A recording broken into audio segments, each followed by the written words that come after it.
One of the most iconic saints in all of Christendom is someone more than just a story. He is an archetype of courage and of faith and of what a courageous Christian man looks like.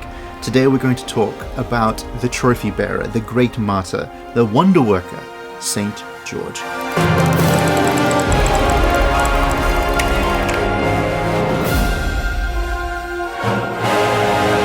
It is hard to overstate the importance of St. George to the lives of millions of Christians around the world.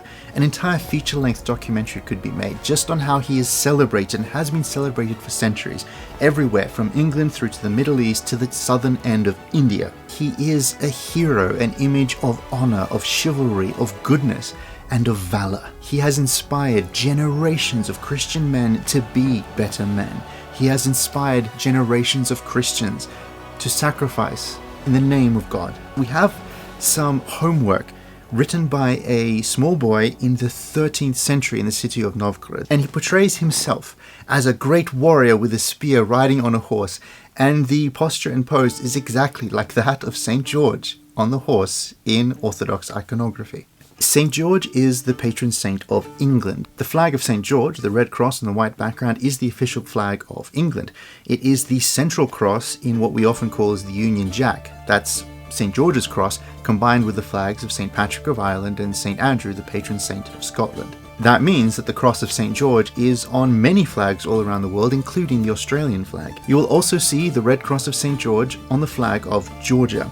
While the nation of Georgia didn't name itself after him, the foreign name for Georgia is after that saint, because there are hundreds of churches across the nation of Georgia dedicated to Saint George.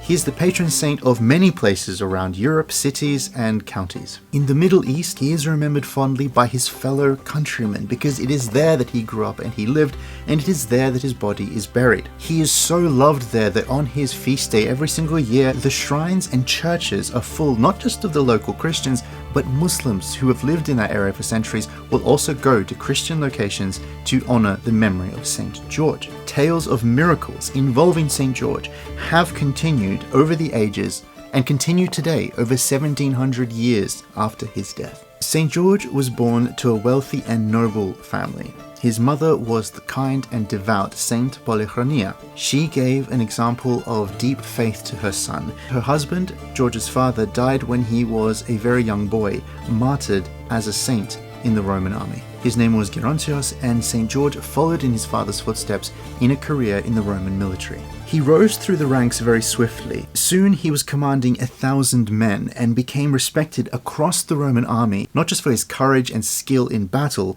but as a tactical commanding genius. Now, to be a Christian in the Roman army was an incredibly dangerous thing to be. In the Roman world, most people were pagan, but most people didn't take it particularly seriously. It was more of a transactional thing, and people weren't that devoted to the gods. The big exception to this was the military, because in the army, faith mattered, devotion mattered. Battles weren't just fought with soldiers, they were fought between the gods, it was seen. And so it mattered what gods you sacrificed to. So to be a Christian in the army was treason. The worst periods of Roman persecution of Christians in those early centuries all coincide with the rule of governors and emperors that were formerly in the military. These were men to whom the ancient gods mattered most. This is why we have so many military saints from that era, and of all of them, St. George was by far the most senior. In around the year AD 303, St. George refused an order to sacrifice to the pagan gods and declared himself to be a Christian. This had happened in the Roman army before, but never like this. This man was respected and looked up to by thousands of soldiers. He was known by the emperor himself, and so an example had to be made. The Roman leadership wanted a war of the gods, and they got one. As St. George was led into the torture chambers, he looked the emperor dead in the eye and said something that must have really unsettled his tormentors. He said, "You will grow tired of this long before I do."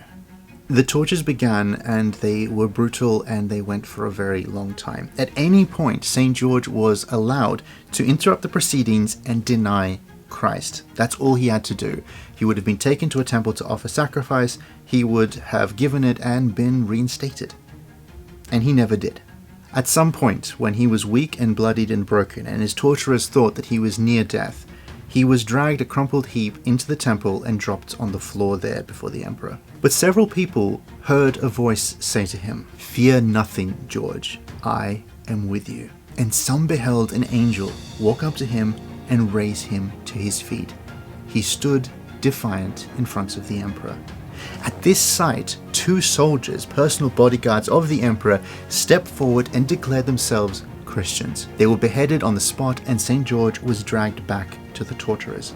The tortures went on for days and weeks, but not only did George not recant his faith and deny Christ, he simply wouldn't die, and the tormentors were genuinely getting tired of trying to kill him with their torches. He was buried alive and dug himself out. He was stabbed and healed rapidly. At one point he was poisoned with 2 separate toxins at the same time, but he made the sign of the cross before he drank them and was not touched by them at all.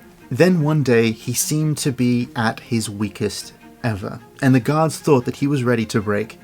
So they took him again into the temple and summoned the emperor, who came expecting to see St. George offer a sacrifice. St. George, on the floor of the temple, gained some strength, pulled himself to his feet, looked up at the idols, sensing the demons that were around him in the temple, and said to them loudly, "How dare you remain in this place when a servant of the true God has walked in?" The demons fled the temple, and all of the idols crushed into rubble at his feet. Eventually there came the end, and George sensed in his heart the peace that he was being called to his eternal home. He was taken outside of the city walls, and there allowed to finish one final prayer, making the sign of the cross, bending his head, and he was beheaded by the pagans. Any hope that his death would be the end of things was quickly smashed.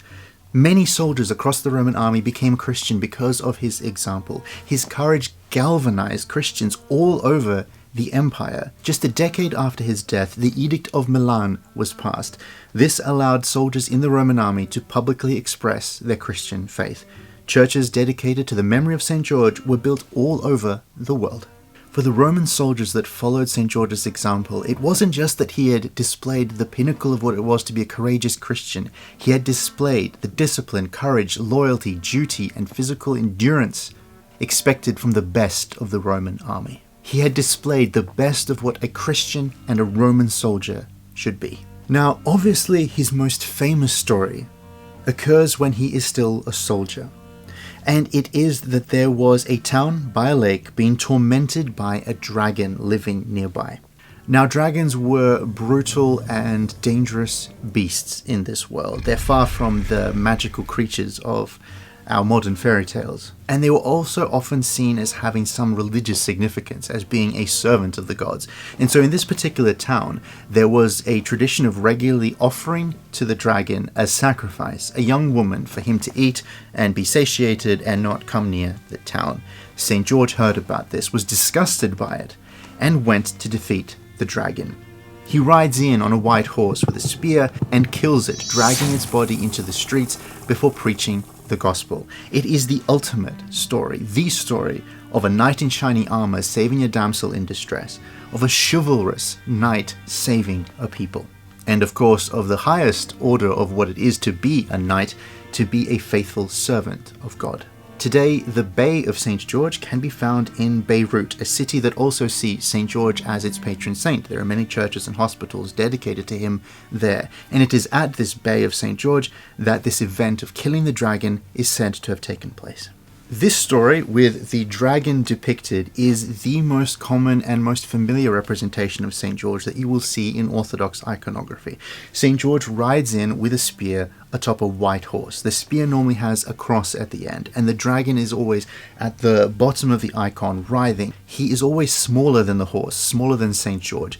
Despite the scariness of the dragon, the monster is always less powerful, smaller than the hero, because the hero comes bearing the cross of Christ that can defeat all evil. There are people who, when hearing the story of St. George, will tell you that the story of St. George killing the dragon was added to his life centuries after his death. Now, I cannot say that these people are wrong, although I will say I think they're very boring for bringing it up. I have heard people say it was just a crocodile, but I am Australian. St. George killing a crocodile would be pretty impressive still. Perhaps there were some form of gigantic dragon-like reptiles that terrified the pagans. There are enough stories out there, and St. George is far from the only saint known to have killed a dragon. But perhaps the story is representative of something else, something deeper. Perhaps it is representative of St. George defeating the forces of darkness, fighting through his tortures, his courage and bravery in the face of constant torment. One thing the story of St. George and the Dragon isn't, is some sort of fictitious Christian heightening of his story. Far from that, it's the opposite way around. It is a simplification of his story. How do you portray in a single image days and weeks of torment and torture and pain? No, you do it something really simply. A dragon is fairly believable. Remember, for most of history, most people have accepted that dragons existed somewhere. They made more sense to them than something like a platypus or when any of the weird Australian animals we know existed would have done. Killing a dragon is impressive, but it's not that big of a deal. It's doable if you're trained. It is a way of putting into a single image what courage and bravery is in a way that we can actually understand. A man with a spear killing a dragon. When we in the Orthodox Church sing various hymns around St. George, we don't mention the dragon. We mention his courage, his bravery, his patience. If St. George killed a flesh and blood dragon, maybe he did.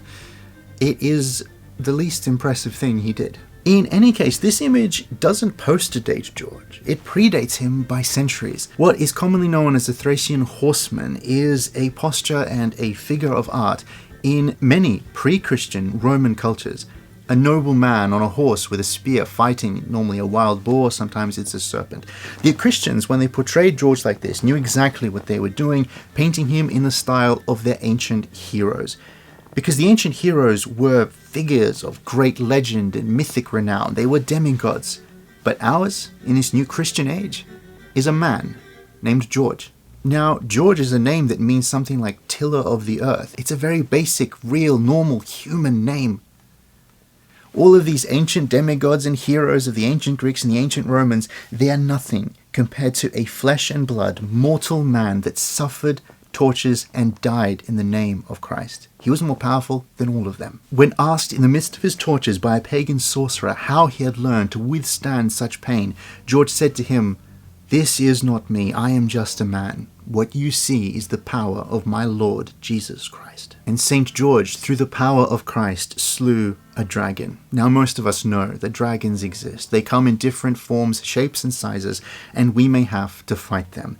But we do so like St. George did, through the power of Christ. This allows me to end on an amusing but related anecdote, which is that in the 18th century, the first ever Polish language dictionary was published, and it contained an entry near the word dragon, which said simply, "A dragon is hard to vanquish, but one must try." It was a pleasure to do that episode, and again, as we say on this channel a lot, it is an introduction, because there's so much more I'd like to say about St. George and how he's celebrated and honored and the miracles around him from around the world, but we can't fit it into this episode. It is an important episode for us because our dad is named George, and St. George is his patron saint. So if you can, on St. George's Day, spare a moment to pray for Father George, who is a great inspiration to us. He's the reason we love our faith the way we do, and this whole channel really exists because of how he inspired us in our faith. So, Dad, this one's for you. We're accompanying this episode with a cup of tea, of course, and because it's St. George's episode, and because we spent much of our childhood in England, it is, of course, English breakfast tea. Huge thanks to those who are supporting us on a monthly basis. Without you, we would not still be running this channel. We just simply couldn't do it. For everyone else, if you feel led to it, please consider donating to the continuation of this channel. It really helps, genuinely is needed. Thank you.